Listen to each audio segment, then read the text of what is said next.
of an equal, socially oriented and sustainable multipolar architecture. But the objective geopolitical processes are being seen by Washington and fully subjugated to it. The elites of Western countries are considered by them as a threat to their dominating position. The United States and allies want to stop the march of history. So at some point in the past, declaring that they were victorious in the Cold War, Washington erected themselves into an almost envoy of God on earth, without any obligations, but only the sacred right to act with impunity wherever and wherever they want. And this can be done anywhere against any state, especially if they're somehow displeased, the self-proclaimed masters of the world. And we do recall the wars of aggressions very far from American shores in Yugoslavia, in Iraq and Libya, which claimed many hundred thousands of peaceful lives. Were the truly legitimate interests of the West were impacted in any one of those countries? Was English banned or any other language of NATO countries banned there? Mass media, culture? Were the Anglo-Saxons declared to be subhuman, or heavy weaponry was used against them? So what is the outcome of the adventurism of the United States in the Middle East? Has the human rights situation improved? Is the rule of law better?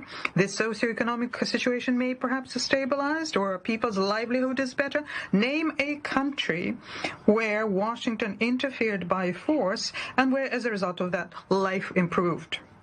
Trying to restore a one-polar model under the slogan of a rules-based order, West is introducing dividing lines everywhere along the lines of a confrontation between blocs. You're either with us or against us. There is no third option possible. There are no compromises. Continuing with the course to spread NATO to the east and bringing the military infrastructure of NATO to the borders of Russia, the United States now have the goal of subjugating the Asian areas. At the June summit of NATO in Madrid, the self-proclaimed defensive alliance declared the indivisible security of Euro-Atlantic and India and Pacific. And under the slogan of India-Pacific strategies, closed formats are being created, and they undermine what has been built under the ASEAN for decades, namely an open and inclusive regional architecture. And in addition to that, they're playing with fire around Taiwan. On top of that, they're promising military support to Taiwan. Clearly, the notorious Monroe Doctrine is becoming global in scope. Washington is trying to turn the entire world into its own backyard. And the way of doing this is through unlawful unilateral sanctions, which have been for many years used in violation of the Charter and used as a tool of political blackmail. The cynicism here is obvious because these restrictions hit civilians. They prevent them from getting access to basic goods, including medication, vaccines, and food. An egregious example we have here is the American blockade of Cuba, more than 60 years old. The General Assembly has been for a long time and insistently demanding that be immediately lifted, and this is being done by the absolute majority of voices. The Secretary General, whose duty include helping implement General Assembly decisions, must, of course, pay special attention to this issue. The Secretary General has a special role also in mobilizing efforts to overcome food and energy crises, which resulted in the wake of an out-of-control money emission in the United States and the European Union during the pandemic, and as a result of irresponsible, unprofessional acts by the European Union in the hydrocarbon fuel markets. Despite common sense, Washington and Brussels compounded the situation when they announced economic war against Russia. As a result, there is a growing price on foodstuffs, fertilizers, oil and gas. We welcome the efforts made by the Secretary General when they helped arrive at the Istanbul agreements. on the 24th of June, but they need to be implemented. But so far, the ships with the Ukrainian grain go somewhere, but not into the poorest countries, on the one hand. On the other hand, the impediments by U.S. and EU, the financial and logistical impediments against our grain and fertilizers have not been lifted. Furthermore, for several weeks, we have been saying that about 300,000 tons of fertilizer are being held up in European ports, and we have been proposing that they be forwarded free of charge to the needy countries in Africa. But the European Union is not heeding this.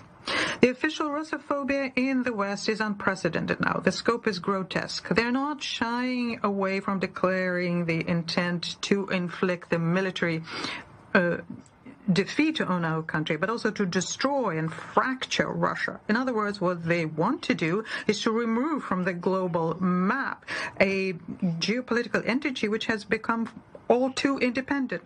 So how have Russia in the recent decades been infringing on the interests of our opponents? Is it that we cannot be forgiven for making possible the military and strategic détente in the 1980s and 1990s because of my country's position? Or is it that we voluntarily dissolved the Warsaw Treaty Organization and thus removed the reason for NATO's being? Is it that we supported the reunification of Germany without any preconditions and against the position of London and Paris? That we withdrew our military from Europe, Asia, from Latin America? That we recognized the independence of former Soviet republics? That we believed the promises of Western leaders not to expand, not by an inch of NATO in the East, but when it started, agreed to basically legitimize it through signing a founding act between Russia and NATO? Did we infringe on the interests of the West when we warned them that it was unacceptable to bring closer a threatening military infrastructure, bring it closer to our borders? The arrogance of the West, the American exclusivity, have become particularly destructive after the end of the Cold War.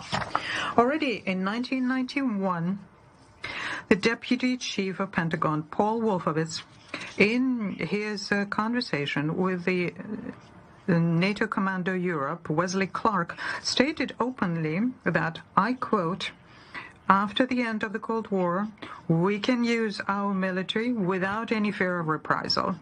We have 5, maybe 10 years so as to clean out the surrogate Soviet regimes, such as Iraq and Syria, until such time as there is a new superpower who can challenge us." End of quote. And I am convinced that at some point in someone's memoirs, we will find out how the American strategy was being developed as regards Ukraine. But even so, Washington's plans in this regard are obvious in any event. It is possible they are not being forgiven that at the request of the United States and the European Union, we supported the agreement of the Ukrainian president at the time, Mr. Yanukovych, his agreement with the forces of opposition to resolve crisis in February 2014. These agreements were guaranteed by Germany, Poland, and France. But the next morning, they were trampled underfoot by the leaders of the bloody coup, who thus humiliated the European mediators. The West simply shrugged and watched in silence how members of the coup started bombing the eastern of Ukraine, where people refused to accept the results of the coup, watched as organizers made into the rank of national heroes the accomplices of Nazis. Were we expected to acquiesce in the Kiev intent to ban the Russian language, education, our mass media and culture, with the insistence on chasing the Russians out of Crimea, on waging war against Donbass, whose citizens were proclaimed by the then authorities and now authorities in Kiev, proclaimed to be not people but specimens? Is it that we violated the interests of the West because we played a role in stopping the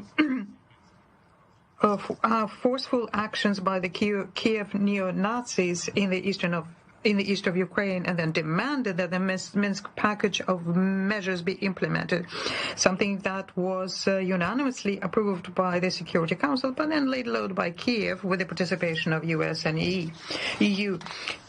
For many years, we have been proposing to have security in Europe with the basis on equal and indivisible security enshrined at the highest level in OSCE documents. According to this principle, no one needs to strengthen their own security at the expense of others.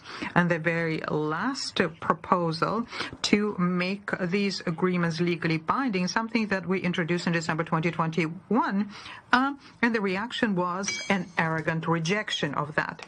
The incapacity of Western countries to negotiate and the continued war by the Kiev regime against their own people left us with no choice but to recognize the independence of the Donetsk and the Lugansk People's Republics and start a special military operation to protect the Russian and other people on Donbass, and so as to remove the threats against our security, which NATO had been consistently creating in Ukraine at our borders.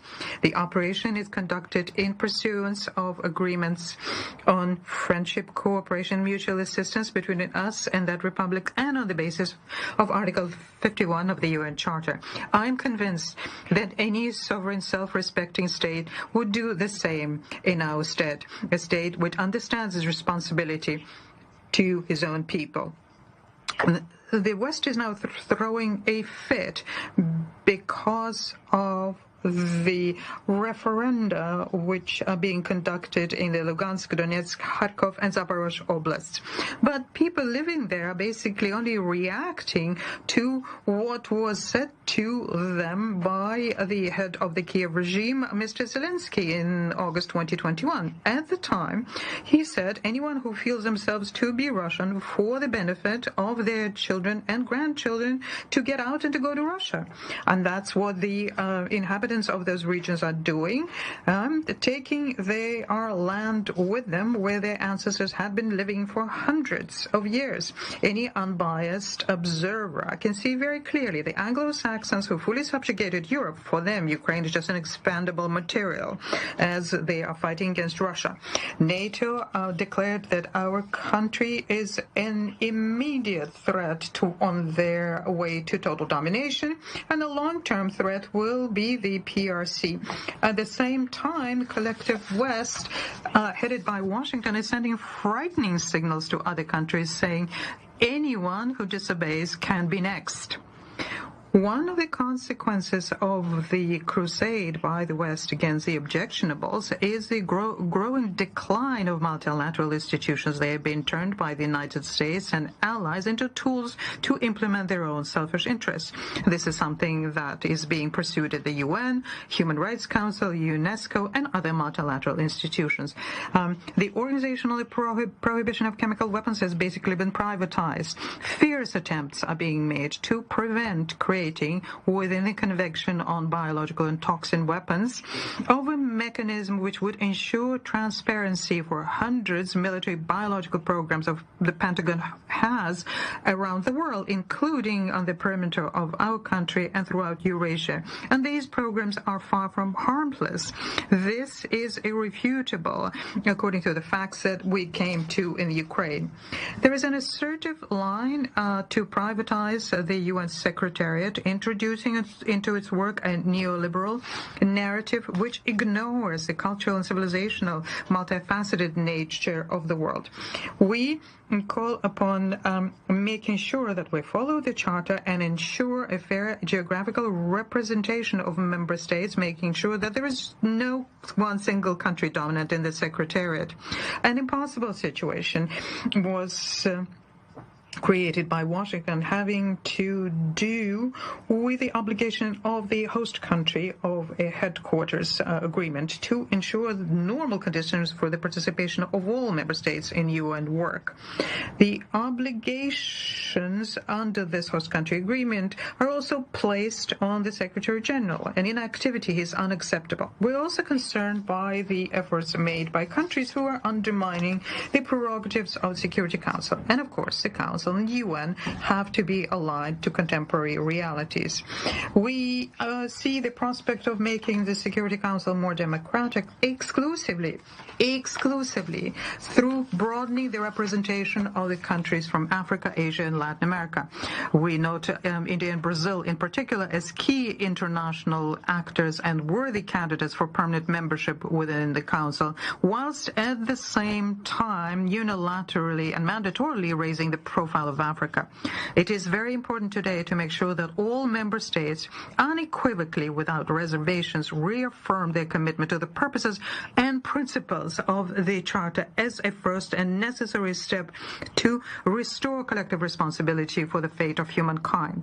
And that was the reason why in July 2021 a group of friends to support the Charter was created, and co-sponsor of the group was Russia, and it now counts 20 countries. The goal here is to make sure that there is strict abiding with universal norms of international law to counterbalance unilateral approaches, and we call upon everyone to join in. And in this context, great potential is possessed by such organizations as the Non-Aligned Movement, BRICS, SCO, and ASEAN. The Western colleagues are very aggressive in imposing their understanding of democracy as a way of organizing life to all countries, categorically do not want to be guided by democratic norms in international affairs. And a very good example, the situation in Ukraine. Again, it would seem to be that Russia justified its position, has been justifying it for years, and with the West said they disagree. Okay, well, let other members of the international community decide for themselves what their position would be, on the side of one, on the side of others, or neutral. That's what happens in democracies when politicians opposing each other defend their viewpoints and try to convey it to others. But the United States and allies do not give the freedom of choice to anyone. They threaten to twist the arms of anyone who dares think for themselves, and demand by threats that countries join in with anti-Russian sanctions. It doesn't work very well, but it is very clear that these acts by United States and its satellites is not democracy. It's pure, unadulterated dictatorship or an attempt to impose it. We're left with a strong impression that the Washington and subjugated Europe are trying to keep their disappearing hegemony using prohibited means. Diplomacy constantly is being replaced by illegal sanctions against competitors in economics, sports, information area, culture, and generally in contacts with people. Let's turn to the problem with visas for delegates for international meetings in New York, Geneva, Vienna, and Paris. There also we see the desire to remove competition, make sure that alternative viewpoints do not come into multilateral discussions. I am convinced that we need to protect the UN and scrape everything that's confrontational and superficial from there and give it back its reputation and an honest platform to seek for balance for all member states. And this is the approach that we're guided up when we put forward our national initiatives. It is of principal importance to make sure that we have a comprehensive ban on the deployment of weapons in space, and this is the reason for the Russia-China draft international treaty considered by the Conference on Disarmament. It's particularly important to protect our cyberspace within the open-ended working group of the General Assembly on the agreements on how to protect international security, and to use a special committee for universal convention on how to counter the use of ICT for criminal purposes. We continue supporting Office on Counterterrorism and other anti-terrorist entities within the UN, and we go to continue develop relationships between the UN, CSTO, Eurasian Economic Union, CIS, so as to pool our efforts in the greater Eurasia. We call for an enhanced work on overcoming regional conflicts we think that the priority here is to overcome the impasse in creating an independent Palestinian state, restoring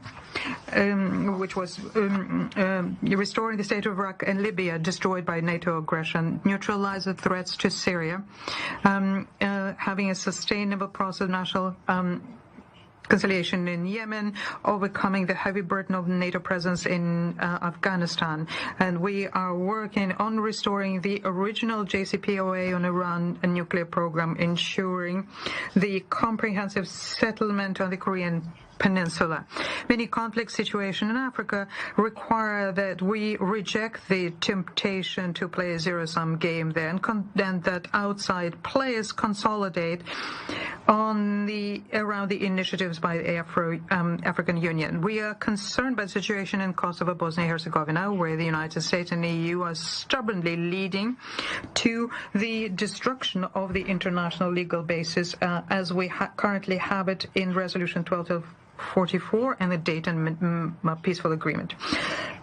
Madam President, at times like these, it's natural to seek wisdom from our predecessors. So in the pithy expression of the former Secretary General Dag Hammarskjöld, who remembered the horrors of World War, he said, and I quote, "The UN wasn't created to take mankind to paradise, but rather to save humanity from hell." These are very topical words. They call upon us to understand our individual and collective responsibility for creating conditions for a peaceful and harmonious development for our future generations, and everyone need to show political will for that.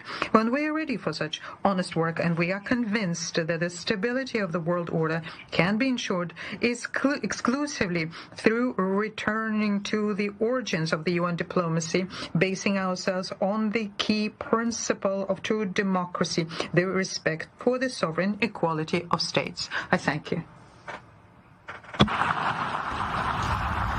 Yes, and that was Russian Foreign Minister Sergey Lavrov addressing the UN General Assembly against the backdrop, of course, of the Ukraine war and the Russian implementation of its announcement of recruiting at least 300,000 reservists after the major setbacks Russia experienced in Ukraine in the last few weeks. Lavrov blaming the West, the U.S., and Brussels for the deteriorating global order, as he puts it, and vowing to continue to fight for Russia's values. All of this happening while Russians are seeking to flee to avoid a military call-up. This is it for now. You can stay updated by following us on social media or online. Thanks for watching.